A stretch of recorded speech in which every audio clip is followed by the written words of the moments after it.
K.W. Krieger presents The Obscura Dossier, Episode 19, Empty Threads.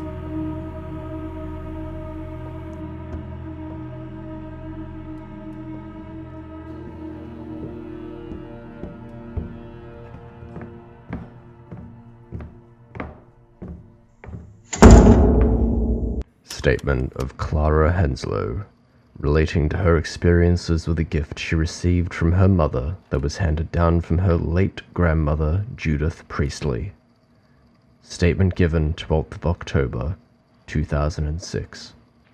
Statement begins. I never really understood the point of dream catchers as a child. I was told they kept bad dreams away and trapped them in the web before they could reach you. I didn't hold much regard for that. I had vivid night terrors back then. Long dark alleyways, losing my parents in the crowd, monsters under the bed, that sort of thing. If it was supposed to protect me, it didn't. To me, it was just decoration, something to hang over the bed. When I had Cassandra, I never thought to put one in her room. The whole idea seemed silly. Just another superstition parents use to soothe children when they don't have anything better to say. However, when Cassandra was about 6, she started having night terrors. I suppose it runs in the family. She'd wake up screaming in the small hours, sobbing that there were shadows in her room or that something was crawling out from under her bed. I'd go in, sit with her until she calmed down, but there was nothing I could do to stop them coming back. I mentioned it to my mum one afternoon, more out of frustration than anything else. I was exhausted, and I told her I didn't know how to help my daughter. She went quiet for a moment, and then disappeared upstairs. When she came back down, she was holding this dream catcher. She said it had belonged to Judith, and that it was meant to keep evil dreams away. She told me it had helped when I was a child. I don't remember it ever doing that, but I didn't argue, I just took it. It looked the same as I remembered though, older somehow. The hoop was darker and the threads tighter, more intricate. It seemed stronger, like it had been added to, built upon in the years.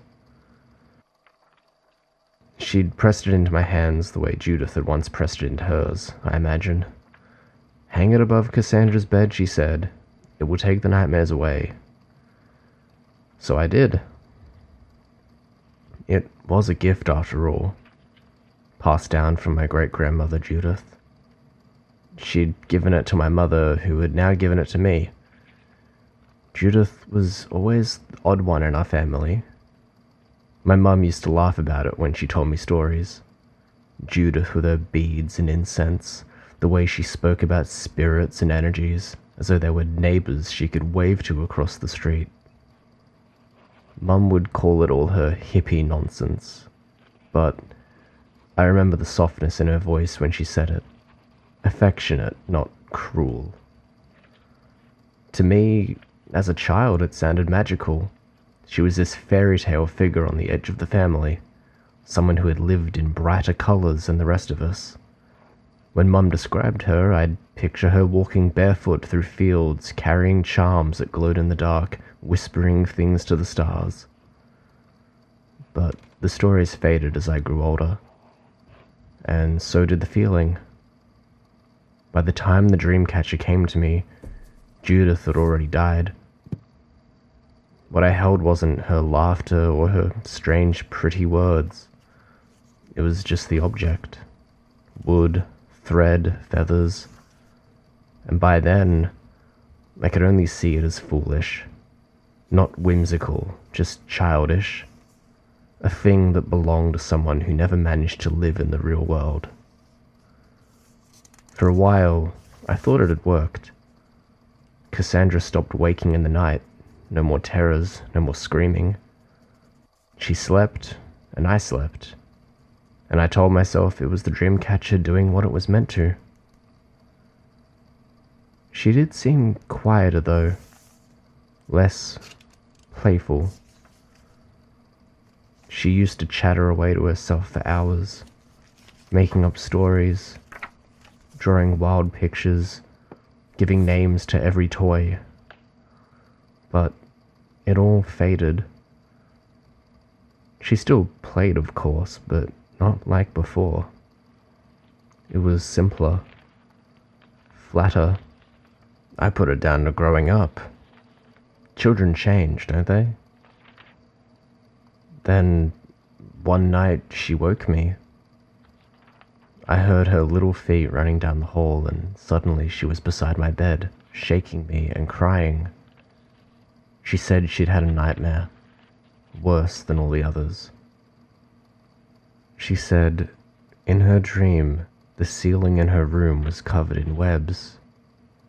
They were thick and shiny, and she couldn't get out of the bed because they were hanging down around her, like strings. She told me that something was in the middle of them. She said it looked like a spider, but bigger than her head, and it was climbing down toward her. She told me that it bit her. She was sobbing and clawing at her arms, her neck. She was lifting her pajama top to check her stomach. I tried to hold her still, but she kept saying, "It bit me, it bit me." I looked everywhere, but there was nothing. No marks, no swelling, nothing at all. I told her it was just a dream, that there was nothing there, but the way she kept clutching at herself, desperate to find the place it had bitten, it stirred something in me, a memory, but faint. I remembered being her age, running to my mother's bed in the dark, insisting something had bitten me. I remember her checking me over just as I checked Cassandra and finding nothing. I don't remember the dream itself, only the fear, only the hollowness after. I tried to push it away. Children have nightmares, and that's all it was. But a few nights later, I had the dream myself. In it, I was lying in my own bed, but I couldn't move. I could only stare upwards, and the ceiling above me was covered, completely covered in webs. Thick strands stretched across every corner, sagging with their own weight, glistening in a light that shouldn't have been there. I tried to shout for help, but my mouth wouldn't open. I too saw something in the middle, hanging in the center of the webs, like a knot. And then it began to move. 8 legs, impossibly long, pulling its body forward. It wasn't a spider, not really. It was made of the thread itself. Its body a tangle of knots. Its legs long cords that trailed away into the web. As it came closer, I saw its face. There were no eyes, only a bead, like the one in the center of the dream catcher, shining and black. It lowered itself onto me. I felt the weight of it pressing against my chest, though I still couldn't move. One of its legs touched my cheek. Light, almost tender. Then it bent its head down, and I felt the bite. Not sharp and not in my skin, but deep inside. Like something sinking its fangs into whatever makes me, me. When I woke up, I was gasping. My whole body was trembling, but there was nothing there. No mark, no wound, only the feeling that something had been taken. After that night, I couldn't look at the dream catcher without feeling sick. I thought about taking it down, about burning it, throwing it away, but I didn't. Maybe I was just afraid of what would happen if I did. Maybe I already knew it wouldn't matter. Cassandra changed. Not suddenly, not all at once, but she grew quiet. Too quiet. She stopped laughing at silly things, stopped making faces at herself in the mirror, stopped singing to her toys. She was polite, well-behaved, but hollow. She would sit and stare at nothing for long stretches, and when I asked what she was thinking, she'd shrug. Sometimes she'd say, "I don't know." And I believe her. It's like she has no dreams left. I try to play with her, to make her laugh, but it doesn't work. My own energy feels gone, drained. Even when I force myself, it feels heavy, false. I watch her sometimes, and it's like watching a stranger's child. I used to think Judith was whimsical, magical, living in a brighter world than the rest of us. Now I wonder if she was just emptied, bit by bit, year after year, until she mistook the absence for lightness. I don't know what's worse, the thought that Cassandra's being eaten alive in her sleep, or the possibility that it's already finished with her, that what's left isn't my daughter. Not really, but an empty shell, just waiting for the web to come down and finish its work on me. Statement ends. The object described was recovered from the Henslow residence in Missouri by Oracle staff in 22nd of October 2006.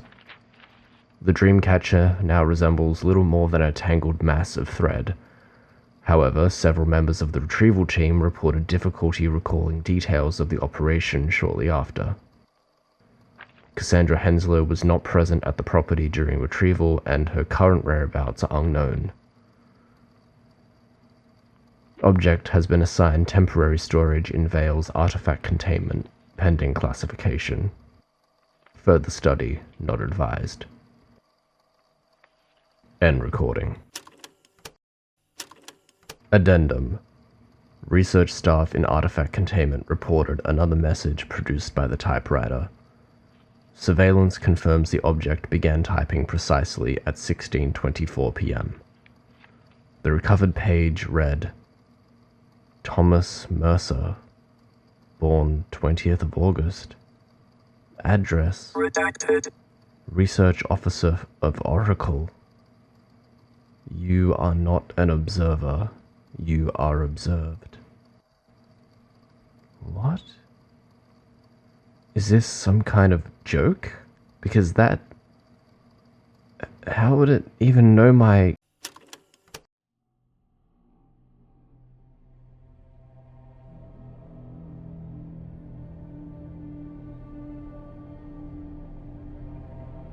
The Obscure Dossier is a podcast created by K.W. Krieger, licensed under a Creative Commons Non-Attribution Non-Share-alike 4.0 international license.